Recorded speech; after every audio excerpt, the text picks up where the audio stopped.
All right, so the kind of belt I'm going to talk about in this segment is an SI joint or a sacroiliac joint compression belt. These belts are typically recognizable because they are a bit bulkier. There's going to be more to them, and they often have Velcro. In fact, my favorite belts of this variety have 2 sets of Velcro for added compression. Now, how these belts work is by supporting both the sacrum and the SI joints in the back, as well as the pubic bone in the front. So if we turn to look at the back of our pelvis, you should have this triangle bone at the base of the spine, the sacrum, and our big wing bones on either side. And the belt should start and anchor here in the back. From there, it should wrap around to catch those wing bones in its path and then come around on either side to Velcro in the front. So this belt works by providing compression in the back. So it could help potentially with people who are experiencing low back or SI joint or buttock pain, as well as kind of catching, hips on the side a little bit, more so the pelvis, and then coming a little bit to support in the front. So this belt is often really helpful for people who are having pubic symphysis pain as well.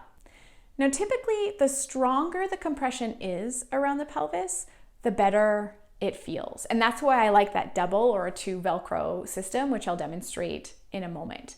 But I want to be clear that the compression offered by belts like this is not enough to, hold the pelvis together so it cannot move.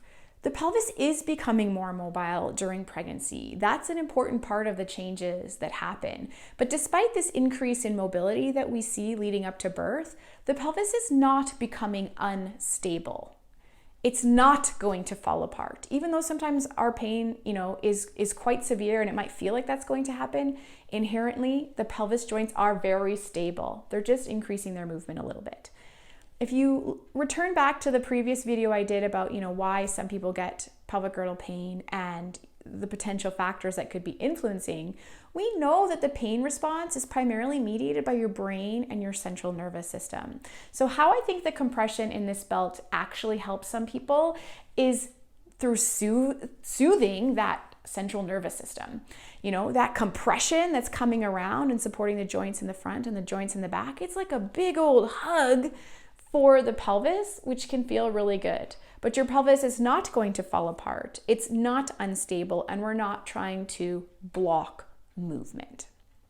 So in the following video clip, you're going to see a demonstration of how the belt is applied to a pregnant person, but I want to point out a few features and a few optimizations you can make to the position and the wearing of the belt, because there are common mistakes that I see when people are using these belts that prevent them from being as helpful as they could be.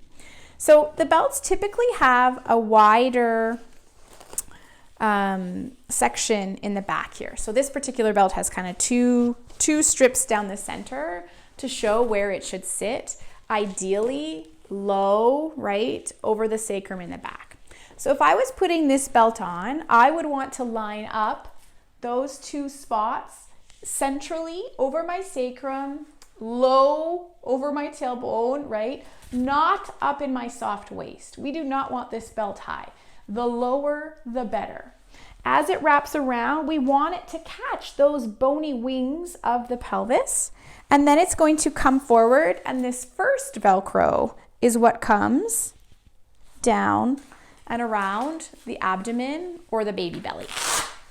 Again, better belts are going to have a little bit of this cutout shape to allow the growth of the baby. Often you can even angle this belt, noisy Velcro, but you can angle this belt a little bit down low as well if you want to try to capture more of that sensation of the pubic symphysis inside. So once I get the first pass of my Velcro, already I have a little bit of compression happening. It might already feel a little bit good. Then we have our magic double compression. So this is why I like belts that have 2 layers of Velcro, because I can reach back and grab these wings and I can snug them up nice and firmly around my pelvis as well. Generally, the snugger the better, but the nice thing about an adjustable belt like this is that you can, play with how much compression feels good. Is it a moderate amount? Is it a really snug amount? A good belt is going to be adjustable, okay? You're gonna have a little bit of play in terms of what's happening here. And ideally, you've got some overlap in the front so that as your shape changes through the course of pregnancy, you can accommodate that and you can adjust for those changes too.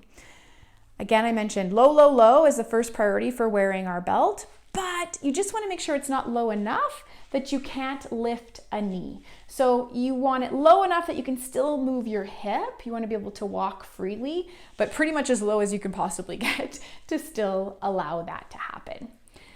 Now, belts like this are the most comfortable for upright and movement-based activities. So people who want to or have to stand a lot for work, or who want to walk a lot and are having discomfort during walking, again, upright movement. Not so comfortable when I come to sit. When I come to sit, it kind of compresses into my abdomen, likely doesn't feel good for you or baby. So this belt's not ideal for sitting.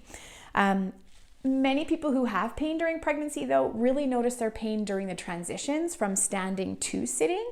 So it may be helpful to keep a belt like this on while you get into sitting, but then I typically recommend that you undo the Velcro so that you're a bit more comfortable. Some people can get away with just undoing the first layer of Velcro and they can keep this one on. Some people have to undo the whole thing, and that's fine.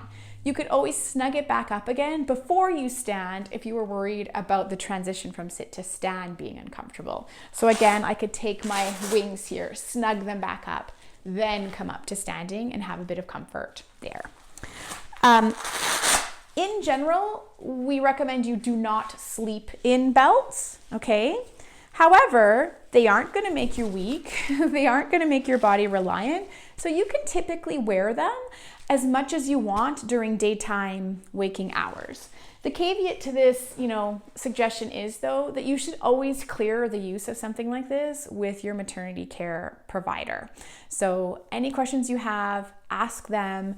Any, queries, let them know and get clearance from them and guidelines on how a product like this should be used. But for many people, compression belts feel really good. So for this particular band, this particular SI joint compression pregnancy support band, we're looking to locate the center of the back of the belt where it's widest. So we're going to find the two center marking portions of the belt, and then the belt is going to lie low over the pregnant person's pelvis, particularly over that sacrum and tailbone. From there, the pregnant person takes the longer straps and wraps them under the belly so that as that Velcro is snugly tied up, it actually compresses the pelvis but lifts the abdomen for a bit more comfort as well.